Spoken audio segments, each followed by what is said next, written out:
दोस्तों ये तो इस दुनिया में अनेक बुद्धिमान लोगों ने जन्म लिया है, जिन्होंने अपनी बुद्धिमत्ता के चलते इतिहास के पन्नों में अपना नाम दर्ज कराया है। भूतकाल से लेकर वर्तमान काल तक ऐसे कई अनेक लोग पैदा हुए हैं जिनको लोग आज भी अपना आइडल मानते हैं और जिनके सिद्धांत आज भी लोग फॉलो करते हैं। आज हम इतिहास के दो उन महान लोगों के बारे में बात करने वाले हैं जो दुनिया में अपनी बुद्धिमत्ता के चलते काफी नाम किया है और जिनके सिद्धांत दुनिया आज भी फॉलो करती है।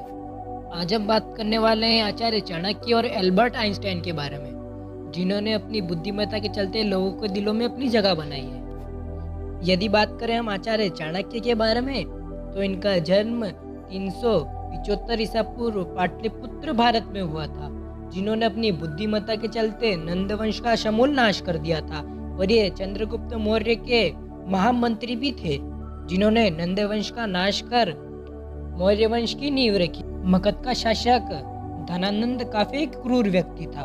वह अपनी निर्दोष प्रजा पर काफी अत्याचार करता था और उसने चाणक्य को भरी सभा में आचार्य चाणक्य का अपमान कर दिया था, जिसके चलते आचार्य चाणक्य ने प्रतिशोध लेने के लिए नंद वंश का समूल नाश करने की प्रतिज्ञा ली और एक योग्य शासक मगध की गद्दी पर बिठाने का प्रण लिया।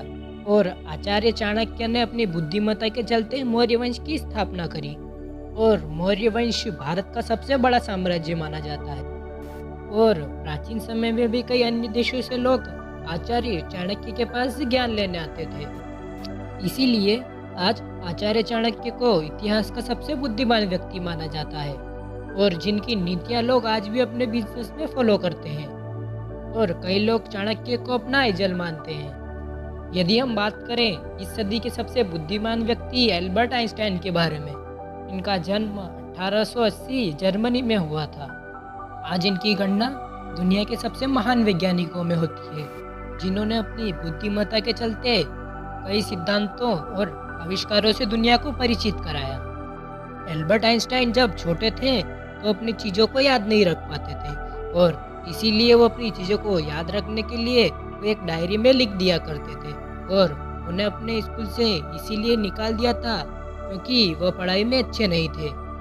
और उनसे जब पूछा जाता था कि वो अपनी छोटी छोटी चीज़ें डायरी में क्यों लिखते हैं, तब वो एक ही जवाब दिया करते थे।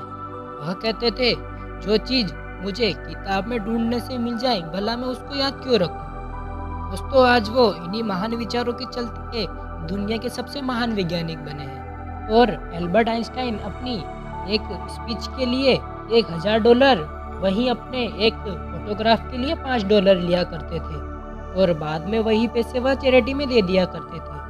और जब भी उन्होंने अपनी स्पीच के लिए पैसे लिए, कभी भी उन्होंने अपने पास नहीं रखे, वह हमेशा अपने पैसों को चैरिटी में दे दिया करते थे।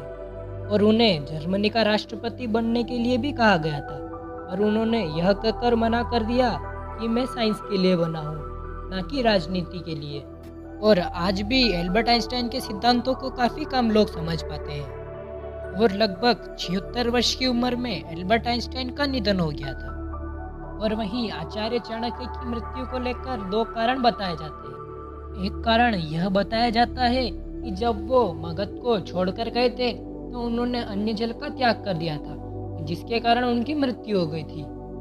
वहीं दूसरा कारण यह बताया जाता है कि वह किसी दुश्मन के षड्यंत्र का शिकार हो गए थे, जिसके कारण उनकी मृत्यु हो गई थी। आज भी दुनिया इन दो महान लोगों के द्वारा दिए गए सिद्धांतों का पालन करती है और इन्हें ही अपना आइडल मानती है।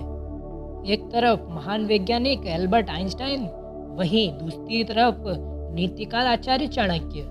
आप किसको अपना आइडल मानते हैं, हमें कमेंट के माध्यम से अपनी राय जरूर बताएं और हमारे इस चैनल को सब्सक्राइब अवश्य करें ताकि हम 1000 सब्सक्राइबर तक जल्द से जल्द पहुंच सकें। और इस वीडियो को एक लाइक देकर हमारा मनोबल बढ़ा सकते हैं। आपका बहुमूल्य समय देने के लिए बहुत बहुत धन्यवाद।